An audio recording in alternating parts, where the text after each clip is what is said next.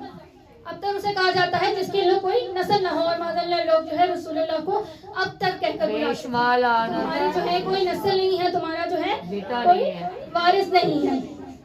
حضور کی پیشانی پر پروردگار کی نعمت جوش میں تو قلب رسول پر آیت نازل ہوئی جسے ہم سب سورہ کوثر کے نام جسے ہم سورہ کوثر کے نام سے جانتے ہیں. میرا اپنی تمام ماں بہنوں سے ایک ہی سوال ہے کہ اگر میں آپ سے کہوں کہ مجھے بھوک لگی ہے تو آپ میرے لیے کیا کریں گے؟ بالکل مجلس میں حاضرین کا جواب یہی ہوگا کہ ہم آپ کو کھانا کھلائیں گے. یہی جواب بنتا ہے کیونکہ مجھے بھوک لگی ہے. جب بھوک لگے تو اس کو کھانا دیا جاتا ہے. ایسا تو نہیں ہے میں آپ کو سے کہوں مجھے بھوک لگی ہے تو آپ مجھے پانی لا کے دیں گے. آپ اگر مجھے پانی لا کے دے دیں گی تو میں کہوں گی جی میں نے تو آپ سے کہا تھا کہ مجھے بھوک لگی ہے, آپ مجھے پانی دے دیں گی. تو کیا اس کا کوئی جو ہے آپس میں تعلق بنے گا؟ یقیناً بالکل نہیں بنے گا. یہ جواب بنتا ہے کیونکہ مجھے بھوک لگی ہے اور بھوکے کو ہمیشہ کھانا کھلایا جاتا ہے. فرض کریں اگر میں آپ سے کہوں کہ میری ماں بہنوں میرا یہ سوال سن کر مجھے کوئی کھلونا لا دے تو آپ اس کے بارے میں کیا کہیں گے؟ آپ کہیں گے کہ تمہیں لگی بھوک ہے اور تم کھلونا رہی ہو. وہی توجہ رکھیے گا, میں مثال دے کر سمجھا رہی ہوں. کہیں گے کہ بھوک تمہیں لگی ہے اور تم کھلونا رہی ہو. اس کے بارے میں کیا رد عمل ہوگا؟ یقیناً اچھا نہیں ہوگا. تو آپ فوراً بلا جھجک اس سے کہہ دیں گے کہ یہ کیا, اسے تو بھوک لگی ہے اور آپ اسے کھلونا دے رہی ہیں, کیا کھلونے سے بھوک مٹ جاتی ہے؟ بالکل نہیں. حالانکہ انسان غلطی کر سکتا ہے مگر پروردگار نہیں. انسان کی عقل ناقص ہے مگر پروردگار سب جاننے والا ہے. انسان کا علم ناقص ہے مگر اللہ تعالیٰ تو خالق العلم ہے, علم خلق کرنے والا ہے. خالق العلم ہے, خالق العقل ہے. تو وہ ایسا ہرگز نہیں کرے گا کہ اس کے بارے میں اس کے محبوب کو طلب اولاد ہو اور اللہ اسے کوئی حوض یعنی تالاب عطا کر دے. طلب اولاد کی ہو اور اللہ اسے کوئی حوض یعنی تالاب عطا کر دے تو پانی دے دیلا. طلب اولاد کی ہے رسول کو, بڑی توجہ رکھیے گا. لوگ کہتے ہیں نا کہ حوض عطا کیا, طلب اولاد کی ہے, اللہ حوض کیوں دے گا؟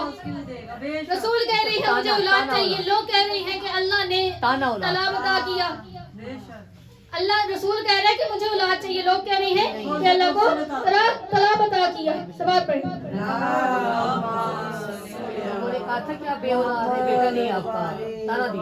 تو اب ذرا آیت کے لفظوں پر غور کریں کہ اللہ نے واضح کہا کہ ہم نے کوثر عطا کی. اے میرے حبیب ہم نے تم کو کوثر عطا کی. کوثر یعنی کثرت یا کثیر, بہت زیادہ.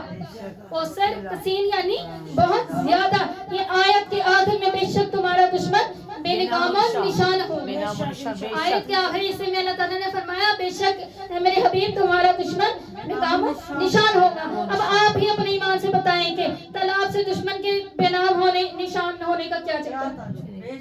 طلاق سے دشمن کے بے نام و نشان ہونے کا بھلا کیا چکر؟ نام و نشان تو آپ جگیرے بھی بنا لیں تب بھی نہیں رہتا. نام و نشان تو انسان جتنی مرضی جگیرے بنا لے وہ تب بھی نہیں رہتا. اس لیے تو رسول خدا نے فرمایا تھا, میرے نبی کریم صلی اللہ علیہ وسلم نے فرمایا کہ رسول کے بیٹے بیٹی کے بیٹے ہیں. عزادارو یہ سورہ کوثر کا آخری حصہ ہے. یہ وہ حصہ ہے کہ رسول کی جانب سے قربانی جس کی تفسیر نہیں ملتی. جناب مسلمہ فرماتی ہیں کہ جب حسین دنیا میں تشریف لائے تو میں نے مبارکباد دی. آپ بہت خوش تھے. پھر میں کچھ دیر بعد جب آئی تو دیکھا کہ رسول خدا رو رہے تھے. بس زدہ رو گئی میں اپنی منزل کی طرف. تھوڑی دیر بعد دیکھا تو رسول خدا رو رہے تھے. کہتے میں بہت زیادہ پریشان ہوئی اور پوچھا کہ یا رسول اللہ آپ تو تھوڑی دیر پہلے بڑے خوش تھے, آپ اب رو کیوں رہے ہیں؟ کہا کہ میں بہت پریشان ہوا اور کہا کہ میں اشکبار ہوں. آپ صلی اللہ علیہ وسلم نے فرمایا ابھی جبرائیل آیا تھا, اس نے بتایا کہ آپ کا یہ نواسا کربلا کے میدان میں 3 دن کا بھوکا پیاسا ذبح کیا جائے گا. فرمایا آپ کا یہ نواسا میدان کربلا میں 3 دن کا بھوکا پیاسا ذبح کیا جائے گا. کیا آپ میرے مولا کی جو ہے غربت کا عالم ہے, کیا میرے مولا کی غربت کا عالم ہے عزاداروں، کیا بیان کروں میں، کیا ظلم ہوئے میری پاک سیدہ آقا ذاتی پر، کیا ظلم ہوئے اہل بیت اطہار کی پاک ذات پر، اتنے ظلم و ستم ہوئے اہل بیت کی پاک ذات پر، اتنے ظلم و ستم ہوئے میری آقا ذاتی پر کہ کیا بیان کروں میں۔ رسول کی بیٹی کے بیٹے عزاداروں یہ حوض کوثر کا آخری حصہ ہے۔ عزاداروں یہ وہ قرآن ہے کہ سورہ کوثر کے 3 حصے ہم نے پہلے بیان کیا۔ یہ اصل آیت ہے جس میں آپ کو جناب سیدہ کی بشارت دی گئی۔ کہا کیا میرے رسول ہم نے تمہیں اولاد عطا کریں گے اور کثیر عطا کریں گے جو قیامت تک باقی رہے گی اور تمہارا دشمن ناکام و نشان رہے گا۔ آج دنیا میں جہاں جہاں بھی سادات ہے ان کا مرکز بی بی سیدہ فاطمہ ہے۔ آج دنیا میں جہاں جہاں بھی سادات ہے ان کا مرکز سیدہ فاطمہ ہے۔ وہ سیدہ فاطمہ کے آپ بچپن میں جب کبھی مسجد نبوی میں چلی آتی تو رسول خدا اپنی جگہ سے اٹھ جایا کرتے، بلکہ چل کر منبر پر بی بی کو اٹھا کر بیٹھاتے۔ ایک دفعہ صاحب نے عرض کیا یا رسول اللہ آپ بانی شریعت ہیں، آپ باپ ہیں، باپ پر بیٹی کی تعظیم واجب نہیں ہوتی، ہمیشہ بیٹیاں باپ کی تعظیم کرتی ہیں، آپ کا ہر عمل ہمارے لیے شریعت الہی ہے، کیا ہم بھی اپنی بیٹیوں کا احترام واجب ہے، کیا ہم بھی اپنی بیٹیوں کے آنے پر آپ کی طرح اٹھ جایا کریں؟ تو آپ نے حرمت سیدہ میں فرمایا کیا تمہارے گھروں میں فاطمہ ہے؟ فرمایا کہ تمہارے گھروں میں فاطمہ ہے۔ عزاداروں یہ وہ سیدہ ہے کہ جس کے دروازے پر رسول خدا بغیر اجازت نہیں جایا کرتے۔ عزاداروں یہ وہ فاطمہ ہے جس کے دروازے پر رسول خدا بغیر اجازت کے اندر داخل نہیں ہوتے، اس لیے کہ باہر کہ میرے بعد میری امت کو میرا یہ عمل یاد رہے، اس دروازے کا احترام کرے۔ مگر افسوس کی امت نے اس دروازے کو جلا دیا، مگر افسوس کسی امت نے اس دروازے کو جلا دیا۔ عزاداروں یہ وہ بی بی ہے جو مباہلے میں صداقت کی منزلت پر تھی، یہ وہ بی بی ہے جو مباہلے میں صداقت کی منزلت پر تھی، جسے دیکھ کر نصرانیوں نے مباہلہ چھوڑ گئے یہ کہتے ہوئے کہ یہ بی بی سچی ہے، اگر اس کی بد دعا دے دی تو ہم پر یقیناً خدا کا عذاب آئے گا۔ مگر اسی صدیقہ سے جب دربار میں حق مانگنے گئی تو امت نے کہا کہ اے فاطمہ تو اپنے دعوے میں سچی ہے تو گواہ پیش کر، اے فاطمہ اگر تو اپنے دعوے میں سچی ہے تو گواہ پیش کر۔ بیوی نے حسن و حسین کو اپنے گواہ بنا کر پیش کیا۔ انہوں نے کہا کہ ہم ان گواہوں کو نہیں مانتے، انہوں نے کہا کہ ہم ان گواہوں کو نہیں مانتے، یہ تمہارے ہی بیٹے ہیں۔ وہ بی بی کئی گھنٹے دربار میں کھڑی رہی، جسے دیکھتے ہی رسول خدا منبر چھوڑ کر کھڑے ہو جاتے۔ آئیے مگر رسول خدا کے پاس کسی نے سیدہ کو بیٹھنے کا بھی نہیں کہا۔ میری مرشد زادی ہمیں مجرموں کی طرح دربار میں کھڑی اخبارتی رہی، کہتی رہی کہ میں سچی ہوں، نہ جانے بی بی پر کیا گزری ہوگی، اس وقت نہ جانے میری بی بی پر کیا گزری ہوگی۔ عزاداروں بی بی فرماتی ہیں کہ میں نے اپنے بابا رسول خدا کے پاس جو دکھ اٹھائے ہیں، اگر وہ دکھ مصیبتیں دشمنوں پر پڑ جائیں تو وہ سیاراتوں میں پڑ جائیں۔ بس عزاداروں اعلان ولایت کے بعد لوگوں کے دلوں میں بغض اور کینہ بڑھتا چلا گیا، لوگوں کے دل میں بغض اور کینہ بڑھتا چلا گیا۔ اسلام کے بارے میں وہ ظاہر ہو گیا، علی کی ولایت نے یہ ظاہر کر دیا کہ کون سچا ایماندار ہے، کون دین اسلام سے مخلص ہے اور کون نہیں ہے۔ اسی لیے تو میں ایک شعر آپ کی سماعتوں کے زیر نظر کرتی ہوں۔ اس شعر کا خالق محترم سید آقر صاحب ہے، وہ کہتے ہیں کہ در بطول جانے کی جو کہانی تھی، در بطول جانے کی جو کہانی تھی، یہاں سے دین کی عادت بڑی پرانی تھی، زبان سے پڑھتے تھے کلمہ مگر یہ دل نہیں، یہ آنکھ بغض رسالت کی ترجمانی تھی، یہ آنکھ بغض رسالت کی ترجمانی تھی۔ عزاداروں پیارے رسول کی لاڈلی کا دروازہ جلانے کے بعد جب تک بھی وہ زندہ رہی پہلو سے ہاتھ نہیں ہٹایا، میرے بی بی نے اپنے پہلو سے ہاتھ نہیں ہٹایا۔ جب بی بی کا آخری وقت آیا تو اپنے بچوں کو اپنے پاس بلایا اور کہا زینب میں اس دنیا سے جا رہی ہوں، زینب میں اس دنیا سے جا رہی ہوں، دیکھو اپنے بابا اور اپنے بھائیوں کا بہت خیال رکھنا، زینب اپنے بابا اور اپنے بھائیوں کا بہت خیال رکھنا، انہیں میری کمی محسوس نہ ہونے دینا۔ دیکھو تمہارا باپ جس سے امت نے منہ موڑ لیا ہے وہ تنہائی کا شکار ہے، ان کی خدمت میں کوئی کمی نہ چھوڑنا۔ زینب میرا حسین بھی چھوٹا ہے، زینب میرا حسین بھی چھوٹا ہے، وہ راتوں میں اٹھ کر پانی مانگتا ہے، زینب حسین کی پیاس کا خاص خیال رکھنا، کہیں ایسا نہ ہو کہ تم سو جاؤ اور میرا حسین پیاس کی شدت سے تڑپ